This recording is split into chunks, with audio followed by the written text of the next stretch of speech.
Assalamu alaykum. Sharqi Turkistonlik muhojir qarindoshlar. Hammanglarning yetib kelayotgan Qurban hayitlaringiz muborak bo'lsin. Men Xotin shahar Shamolbog'dan o'tganman.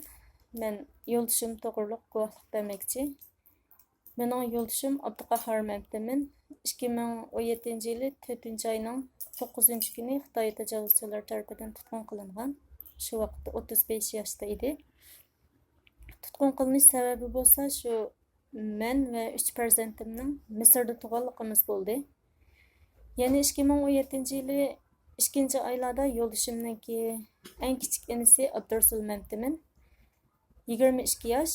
O inimizni tutqun qilganlik xabarini angladim. Undan keyin 2017-yili 3-oylarda ikkinchi inisi Abduqayyum Mamtimin 31 yosh. O inimizning tutqun qilinganlik sababi aniq emas. Tutqun qilganini angladim, ammo lekin ular hammasi odatdagi bir tijoratchi. Ve onundan başqa men vatan bilan qat'iy aloqa qilamadim. Mening o'zimning uydagilarim, ota-ona qarindoshlarimning qaysi ahvolda ekanligini bilmadim. Ularning